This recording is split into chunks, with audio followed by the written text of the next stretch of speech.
സ്നേഹത്തിലൂടെ നമുക്ക് ആരെങ്കിലും മാറ്റിയെടുക്കാൻ പറ്റുമോ എന്നുള്ളത് കുറേ പേര് ചോദിക്കാറുണ്ട്. സ്നേഹത്തിലൂടെ നമുക്കൊരാളുടെ ചില സ്വഭാവങ്ങളൊക്കെ മാറ്റാനായിട്ട് പറ്റും. അതായത് വളരെ മോശമായിട്ടുള്ള എന്തെങ്കിലും സ്വഭാവങ്ങളൊക്കെ ഉണ്ടെങ്കിൽ അതൊക്കെ മാറ്റാൻ പറ്റും. അതെങ്ങനെയാണെന്ന് വെച്ച് കഴിഞ്ഞാൽ ഒന്നാമതായിട്ട് നമ്മൾ ഫോളോ ചെയ്യേണ്ട കാര്യം എന്ന് പറയുന്നത് മറ്റൊന്നല്ല, ആളുടെ സ്വഭാവങ്ങൾ എന്തൊക്കെയാണെന്നുള്ളത് കൃത്യമായി നിങ്ങൾ മനസ്സിലാക്കുക, അത് അക്സെപ്റ്റ് ചെയ്യുക എന്നുള്ളതാണ്. അതിൻ്റെ കൂട്ടത്തിൽ ചെയ്യേണ്ട ഒരു കാര്യമുണ്ട്, നിങ്ങൾക്കിടയിൽ ഒരിക്കലും ഒരു ഗ്യാപ്പ് വരാതിരിക്കാൻ ശ്രദ്ധിക്കുക. അതായത് അവർക്ക് നിങ്ങളെ അത്രയും വിശ്വാസം ഉണ്ടായിരിക്കണം, നിങ്ങളുടെ കൂടെ ഇരിക്കുമ്പോൾ എപ്പോഴും സേഫ് ആണെന്നൊരു തോന്നലുണ്ടാവണം. അങ്ങനെയാകുമ്പോൾ മാത്രമാണ് അവർക്ക് നിങ്ങളോടുള്ള സ്നേഹം കൂടുതലാവുകയുള്ളൂ. അങ്ങനെയാകുമ്പോൾ മാത്രമാണ് അവർ മാറാൻ തയ്യാറാവുകയുള്ളൂ എന്നുള്ളത് മനസ്സിലാക്കുക.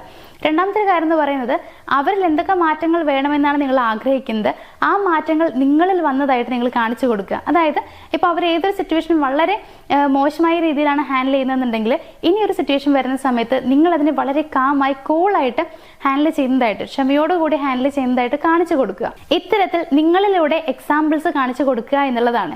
ഇനി തേർഡ് പോയിന്റ് എന്ന് പറയുന്നത് മറ്റൊന്നുമല്ല, അവർ മാറാൻ തയ്യാറാവുന്നുണ്ടെങ്കിൽ, അവരിൽ മാറ്റങ്ങൾ കുഞ്ഞു കുഞ്ഞതായിട്ട് കാണുകയാണെങ്കിൽ പോലും അതിന് നിങ്ങൾ അപ്രീഷിയേറ്റ് ചെയ്യുക എന്നുള്ളതാണ്. അഭിനന്ദിക്കുക. ഈ ഒരു കാര്യം ചെയ്തതിൽ എനിക്ക് ഒരുപാട് സന്തോഷമുണ്ട്, അല്ലെങ്കിൽ അത് അത്രയും നല്ലതായിരുന്നു എന്നുള്ള രീതിയിൽ അഭിനന്ദിക്കാൻ ശ്രമിക്കുക. അത് കൂടുതലായിട്ട് മാറാനുള്ള ഒരു പ്രേരണ അവരിൽ ഉണ്ടാക്കും എന്നുള്ളതാണ്. ഇനി നാലാമത്തെ കാര്യം എന്ന് പറയുന്നത്, ഒരിക്കലും നിങ്ങൾ അവരെ ഫോഴ്സ് ചെയ്യരുത് മാറാൻ വേണ്ടിയിട്ട്.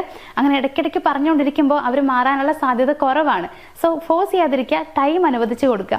ഇത്രയും കാര്യങ്ങൾ നിങ്ങൾ ചെയ്ത് കഴിഞ്ഞാൽ, നേരത്തെ പറഞ്ഞില്ലേ സ്നേഹം കൊണ്ട് ഒരാളെ മാറ്റാൻ പറ്റുമോ എന്നുള്ളത്, അതിന് കൃത്യമായ ആൻസർ നിങ്ങൾക്ക് തന്നെ കണ്ടറിയാനായിട്ട് പറ്റും.